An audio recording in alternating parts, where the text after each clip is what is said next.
bëgg naa nga defal ñu ci rapport loolu benn la ñaareel bi jox nañ leen ndigal it lañ ci war a def dinañ ko def pour ñu yeggali liggéey bi ci ni mu gën a gaawee incha allah waaye ci diggante bi ñëpp xam nañ ni ci nawet lañu jëm wala dugg nañ ci sax daanaka kon jox nañ leen ndigal pour solution yi ñu bëgg a def mooy bassin bi ñuy def fii ak moto pompe yi nga xam ne ministre de l'assainissement lu mat fukki moto pompe dinañ ko jox gouverneur ñu placé ko fii ba nga xam ne lu ndox mi bëree bëri dinañ ko mën a ŋàcc ba du taxaw du am ay inondation loolu nañu baral programme boobu ba ñu gis ci résultat parce que lii sama yitte mooy buñ ma signalé ni Pikine ndox mi jël na kër ya wala caniveau yi am na problème ñetteel bi nag mi ngi jëm ci yéen suñuy mbokk Pikine dafa am loo xam ne yéen a ci mën a dimbale it service yi ndax canalisation yi pareegul waaye daanaka kër yëpp branché nañ ci xam nañ nag li ko waral ndax fii li ñuy wax nappe phréatique bi mooy ndox miy jóge ci suuf dafa jege lool moo tax fosse yi bu dee amuñu solution daanaka semaine bu ne il faut ngeen woo camion mu ñëw ngacc te loolu mën na cher loolu loola tax nit ñi gaawantu branché ci canalisation bi te fekk liggéey bi jeexagul ndax station bi defaraguñ ko mënul déverser fële ci géej gi waaye li directeur général wax tam am na solo mooy na ngeen leen dimbale ñoom it ba nga xam ne yenn xeetu déchets yi mbuus yeeg carton yeeg yooyu ñu bañ koo sànni ci canalisation bi parce que loolu moo koy boucher loolu tam yéen war ngeen ci mën a dimbale service yi fii ak ñuy am solution bu définitive dimbale leen aussi ci curage bi bu ñu demee bay def curage ñoo fi gis yëpp ay waxambaane lañu nekk seen digg doole état dina andi li mu war a andi ñuy lancer un appel au secteur privé entrepreneur BTP yi nekk fii ci région bi bu yu mel ni amee man essayé naa ko bi may nekk maire Ziguinchor saa su ma daan def opération yi entreprise BTP yi ne foofu yëpp ñi dinañ joxe seen bulldozer ñi joxe seen chargeur ñi joxe carburant parce que ñun dañu wootewu ci mobilisation citoyenne mooy kenn ku ne di nga xool lan nga mën a def kon loolu tam yéen dëkkandoo yi wala yéen riverains yi yéen population yi fi dëkk yéen a ci mën a jàppale aussi état bi léegi dama wax ci Guet Ndar ma ne question assainissement kenn waru ci woon jiitu population yi ndax bu ñu defee Pikine ba mu mel ni mu war a mel waa Pikine ñoo ciy profito man de mun naa ñëw de temps en temps gane si waaye damay gane si dem sama yoon mais ñi fi dëkk di fi dund ñoom ñoo war a njëkk a am yitte ci di noyyi xet bu neex di dox ci ay tali yu set wicc di bañ a gis mbalit ci mbedd mi loolu yitte kenn ku nekk ci ñun la war a doon te xam naa ni am ngeen yitte boobu li ma leen di garantir mooy ñun gouvernement fu ngeen ñu woo dinañ leen ci ñëw jàppale te mu ngi commencé ci yeggale liggéey bi ci ni mu gën a gaawee kon ñu ngi leen di gërëm di leen sant di leen gërëmaat tamit ci turu président Bassirou Faye wax naa ko léegi fële man maa ñëwoon fii ci campagne bi waaye defe naa balaa may génn ci tali Pikine bi sonnoon naa lool kenn desul ci Pikine te feeñ na ci résultat yi kon ñu ngi leen di feddali ni kóolute boobu ngeen am si ñun duñ leen ci musa wor lépp loo xam ne lu nit war a def la ci dooleem ci xam-xamam pour ñu am résultat bi ñu bëgg ci Sénégal xam leen dinañ def lu ko raw bu soobee yàlla waaye nag ñi ngi woo nit ñi ànd ak ñun jàpp ci rawatina yéen ndaw ñi kon ñu ngi leen di gërëm di leen sant asalaamaaleykum.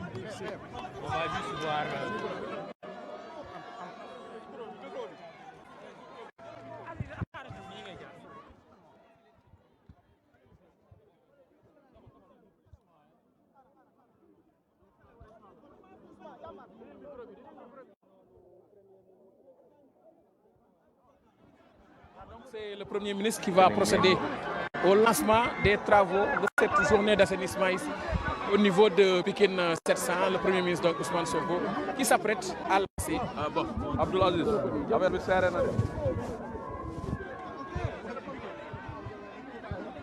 Voilà, donc c'est le Premier ministre Ousmane Sonko qui va procéder au lancement de cette journée ici à Pikine 700, ce canal à ciel ouvert donc, qui se trouve ici au niveau de cette localité, qui fatigue beaucoup ces populations au niveau de Pikine 700. Donc le Premier ministre s'apprête à, donc il a lancé les travaux. Attention grand, attention. Micro.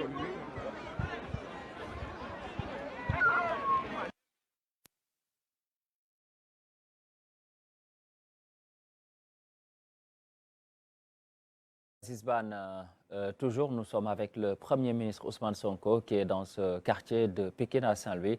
Vous l'avez vu, le Premier ministre Ousmane Sonko qui procède au lancement de cette journée de mobilisation nationale. C'est à Sunum Réo, donc à Saint-Louis toujours. Après Guet Ndar, ensuite Pikine, vous avez vu notamment tout le matériel qui a été déployé par les services de l'État. Et le Premier ministre ici qui donne le ton, vous l'avez vu, hein, c'est état d'immondice qui jonche donc ce quartier de Pékin en train d'être nettoyé, donc qui fait le bonheur des populations et des habitants qui sont sensibilisés maintenant aux actions citoyennes de maintenir le cadre de vie propre. En tout cas, c'est le message fort qui a été lancé ce matin par le Premier ministre Ousmane Sonko également, qui a également interpellé l'ONAS sur les travaux d'assainissement à Saint-Louis, surtout à Pékin avec cette station de traitement des eaux usées qui devait être construite. Donc, avec cette enveloppe globale de 60 milliards de francs CFA, le Premier ministre Ousmane Sonko a demandé des explications, qu'on lui donne des explications, notamment sur l'utilisation financière de cette enveloppe de 60 milliards, donc destinée à la ville de Saint-Louis, notamment en termes d'assainissement, pour que les résultats soient visibles. Ensuite, à Saint-Louis, comme il l'a dit, à Touba et partout ailleurs. Donc, le Premier ministre tient beaucoup à la rigueur, donc notamment de ces recommandations pour que ça soit respecté et qu'on puisse régler toutes ces questions d'assainissement, surtout dans des villes comme Saint-Louis. Omar, on l'a vu, hein, le Premier ministre qui donne le ton, mais surtout qu'il a interpellé l'ONAS tout à l'heure. Hein. On a vu la ferme volonté du Premier ministre Ousmane Sonko de régler définitivement cette question des inondations, mais également de l'assainissement et partant de tout ce qui est d'insalubrité. Oui, je crois que Bamba, tu as vu ces images, se passent de commentaires. C'est-à-dire que tu vois la nature de ces déchets. Ouais. Et c'est immense, hein? C'est énorme. C'est-à-dire que ce sont des années de dépôts sauvages, en fait. Donc, les populations sont venues... On dirait un canal qui est obstrué par des... Complètement. Ouais. C'est toutes sortes d'objets. On ne pourrait pas faire le catalogue de tout ce qu'on retrouve ou de ce qu'on pourrait sortir de ce canal à ciel ouvert qui n'est plus en réalité, ne joue plus son rôle de canal, parce que clairement bouché, obstrué par toutes sortes d'immondices qui se sont sédimentés. Hein. Je crois que Omar, ce problème est symptomatique à tous les autres ouvrages qui existent au Sénégal. On a tous les canaux sont obstrués par des immondices qui sont jetés par les populations. Absolument. Et surtout si ce sont des canaux à ciel ouvert, c'est-à-dire qui sont sans couverture, sans revêtement. Donc, ça devient un endroit immédiat où on peut aller déposer toutes sortes d'ordures. Je te disais hors antenne tout à l'heure que sur les canaux de Dakar qu'on voit ici, on peut trouver des chevaux morts qui sont jetés, probablement nuitamment. Donc, voilà, donc ça devient un dépotoir d'ordures. Et il y a une sauvagisation en réalité qui se passe.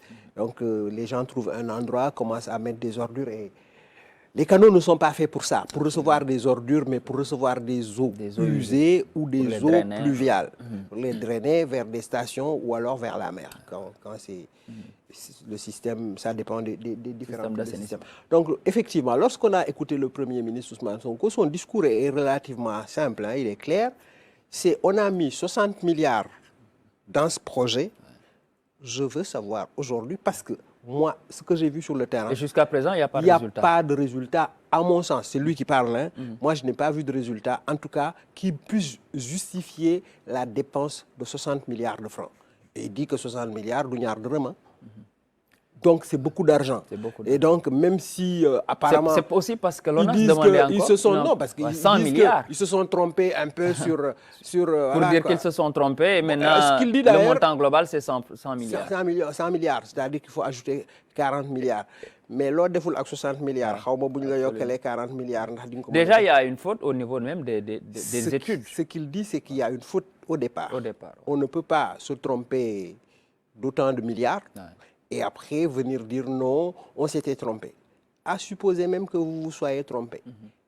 Où sont passés les 60 milliards? Parce que ce que j'ai vu sur le terrain n'a pas une valeur de 60 milliards en termes de réalisation. Il leur dit de lui fournir dans les plus brefs délais un rapport financier. Hein. C'est un rapport financier, après le rapport technique et autres va suivre. Donc, fan la khalis bi jaar. Ouais. Voilà, Abdoulaziz Ban. Abdoulaziz Ban, c'est à vous. li nga xam ne moo jëm ci bisub seetal bi nga xam ni mooy jëm ci li nga xam ne mooy gën a taaral suñu réew kon jàpp nañu daal lancé na ba pare kon mi ngi nii di duggaat ci.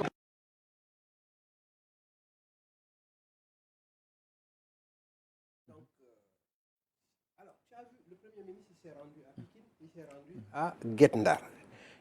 Quelles sont les particularités ou quelle est la particularité générale de ces deux